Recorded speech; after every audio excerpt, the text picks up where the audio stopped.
প্রেম ছবিতে কোয়ার্টিস্ট হচ্ছে ওই হিরোটার দুটো ছবি অলরেডি রিলিজ হয়েছে সোমা আকাশ ব্যানার থেকে, আকাশ আচার্যর ব্যানার থেকে।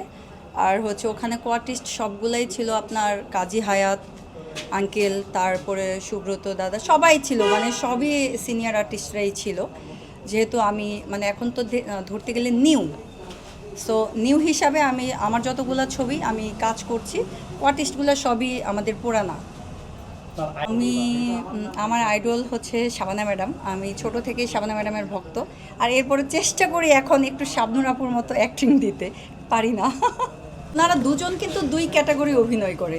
সে আমার একটা ছবিতে দেখা যায় আমি সামাজিকভাবে কাজ করছি, সামাজিক ক্যারেক্টার, তো সেখানে আমি শাবানা ম্যাডামেরটা দেওয়ার চেষ্টা করি।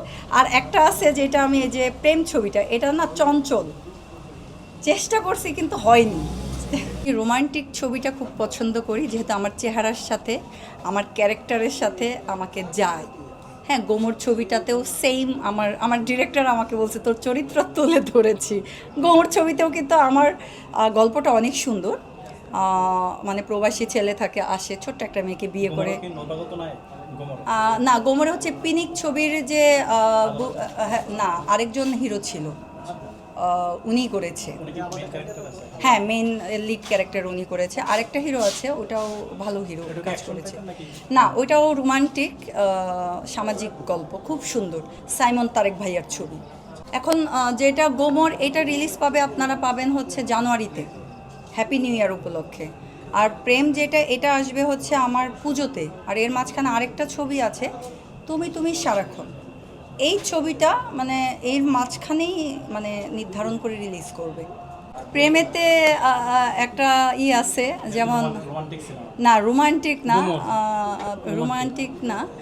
প্রেমেতে আমার একটা আছে, এইভাবে ধাক্কা দেয়, এমনভাবে ধাক্কাটা আমাকে দিয়েছিল, মানে পিছনে খ্যার ছিল, খ্যারটা ছিল না, মানে হালকার উপর দেখা যাচ্ছে খ্যার, কিন্তু এমনভাবে আমি পড়ছি আমার মাথাতে ঠুস করে যে বাড়ি খাইছে মাটি দিয়ে। আমি তো মানে তবদা লেগে এভাবে বসেছিলাম অনেকক্ষণ। আমি রোমান্টিক ছবি খুব পছন্দ করি, ইমোশনাল থাকবে, কান্না থাকবে, সব মিলিয়ে।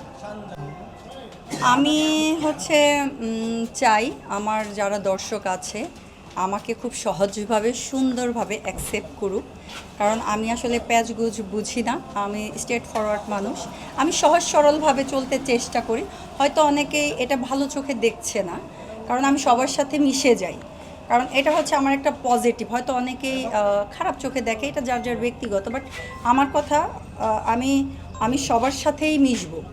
হ্যাঁ, তো এখানে কে আমাকে ভালো বলবে কে মন্দ বলবে, এটা যার যার ব্যক্তিগত। আমি কাজ করতে চাই, আমি কাজের মানুষের সাথে মিশে যেতে চাই না। আমার কাউকে দেখে আমার মানে আমার যত আমার মানে আছে না, আমার শত্রুও তো থাকতে পারে। আমি কখনোই আমি কাউকে জেলাস ফিল করি, কারণ আমি মনে করি আমি সেরা। সো আমার জেলাস ফিল করার কোনো কারণ নেই। আসলে কি, আমি মানুষের সাথে মিশি কম, আমার মিশা হয় অনেক কম। শুধু আমি কাজের ক্ষেত্রে মানে কাজের মানুষদের সাথে আমি বেশি মিশি, কারণ আমি আমার কেরিয়ারটা ফোকাস দিচ্ছি। আমি ভক্তদের মাঝে এখনও মানে পৌঁছাইনি। যখন পৌঁছাবো তখন হয়তো এটার নিউজ আমি দিতে পারবো। যারা প্রেম দেখবে, প্রেমটা কিন্তু খুব টুইস্ট একটা গল্প, গল্পটা বলা নিষেধ, তারপরেও বলি। মানে ভালোবাসা এখানে মানে মৃত্যু মৃত্যু মানে একটা মৃত ব্যক্তিকেও ভালোবাসা যায়। হ্যাঁ, আমার প্রেম ছবির গল্পটা হচ্ছে এইটা, যে মারা গেছে, দেন হিরো মানে মনে করতেছে সে তার সাথে বেঁচে আছে, মানে এ ধরনের গল্প। এখানে ভালোবাসাটা খুব মর্মান্তিক দেখাচ্ছে। আর গোমর ছবি, এটা হচ্ছে ফ্যামিলির কথা চাপে পড়ে বিয়ে করা একটা বয়স্ক ছেলে, আগের প্রেমিক থাকে, মানে ছেড়ে চলে যায়, ওয়াইফকে ছেড়ে কিন্তু অনেক ছেলেরাই চলে যায় না বলে হঠাৎ করে। সো সেই ধরনের কিছু মানে গল্প নিয়ে, বর্তমান যুগের গল্পটা নিয়ে আমি কাজ করছি।